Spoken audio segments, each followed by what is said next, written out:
Depression isn't sadness. It's not a bad day. It's not something you can snap out of. It's a weight. It's a weight that people carry in silence. Now let's start with the misconceptions, because depression is one of the most misinterpreted conditions on the planet. Now, people think that depression is just feeling sad, or being dramatic, or not trying hard enough. But depression isn't a mood. It's not a choice. And it's definitely not a sign of weakness. Now, what depression actually is. Depression is a mental health condition that affects not only how we think, but how we feel and function. It impacts energy, motivation, sleep, appetite, even physical health. For many people, depression feels like emotional numbness, exhaustion that sleep doesn't fix, feeling disconnected from life, losing interest in the things you once loved. Yeah, I know how that feels.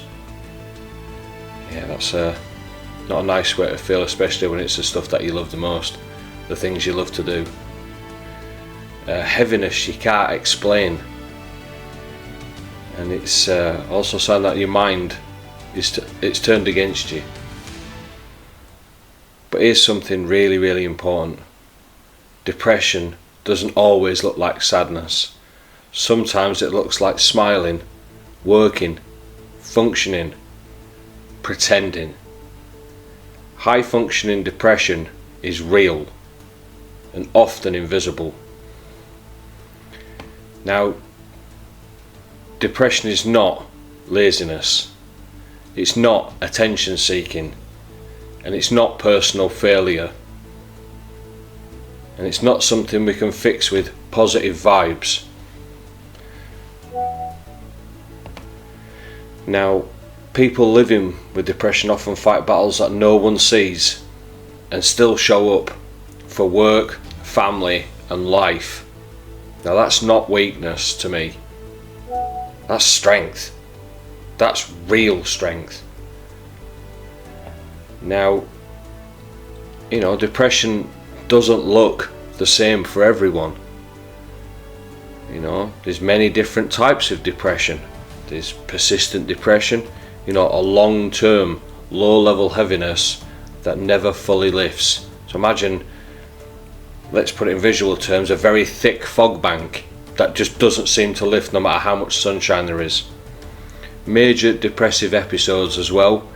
Periods where functioning becomes incredibly difficult. I personally myself have had episodes like this previously in my life.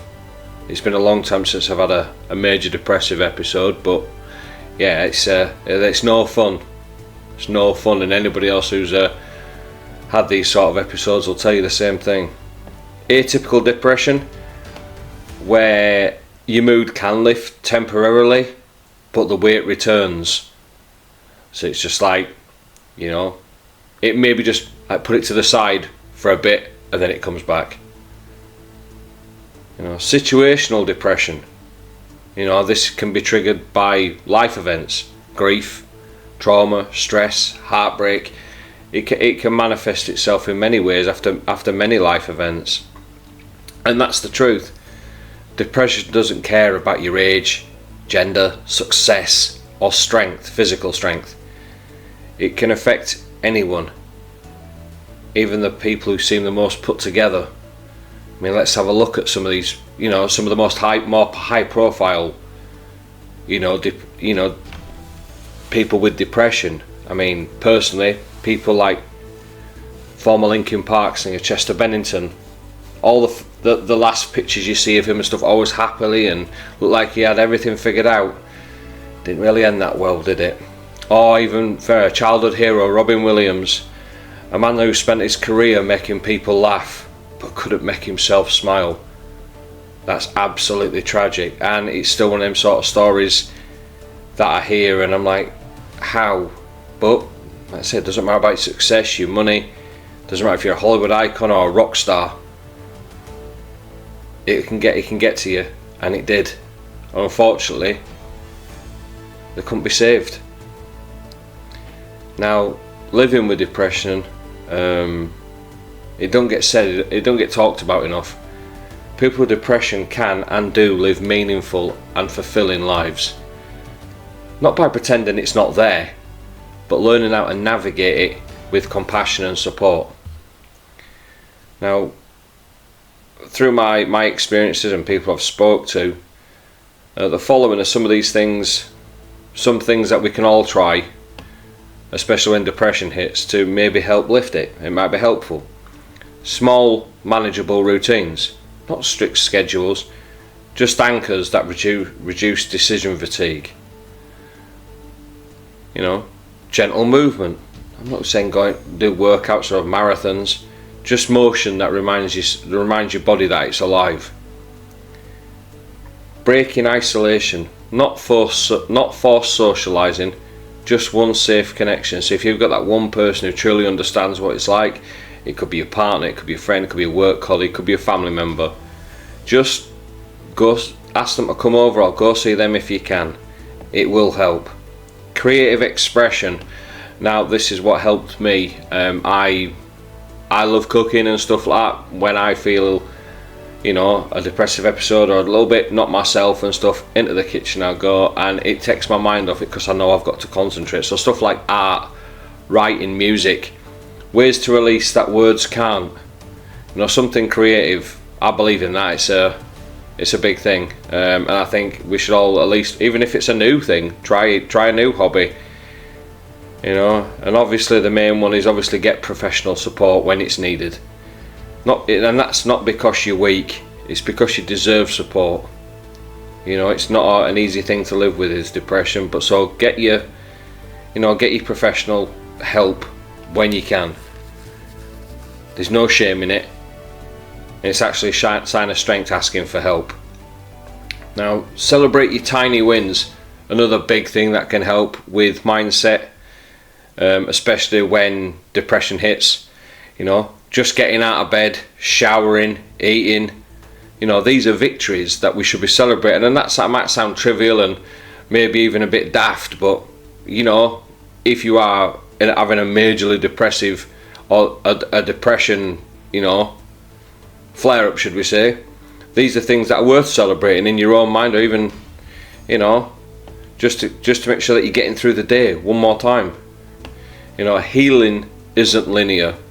Just because someone said, well, I got out of depression in X amount of time, doesn't mean that you have to. Their time limit is not linear to you. People heal in different ways. You know, some days are heavier, some days are lighter. You know, that's just life in general. But with depression, them days can feel awfully long when it's heavy. And when it's lighter, we celebrate them lighter days, where you think, you know, today's not as bad as yesterday, so maybe we're going forward and take the lighter days. You know, celebrate the lighter days and see if we can string more of them together. Consistency. You know, both are part of the journey. You know, someone told me once that depression didn't take away my hope, it just made it harder to find. My God, that's a t-shirt. I wish it were. You know, it's a brilliant way of looking at it, and that stayed with me, because depression doesn't erase who you are. It just makes you harder.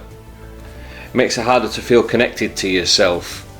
Not like you have an out-of-body experience, but you can't remember who you were before all this, before depression hit and stuff like that. You want to get back to that person.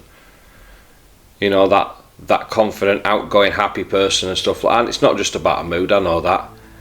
You know, but you just feel disconnected.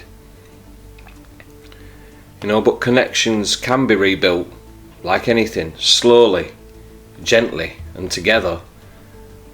You know, we all need that one person sometimes, or just someone to tell me, look, it's going to be okay. It's going to be okay. So, if you're living with depression, hear this. You're not broken. You're not a burden. and you're most definitely not alone. Your story isn't over, even if your mind tells you it is. This is Diagnosis Debunked, and you, exactly how you are, belong here.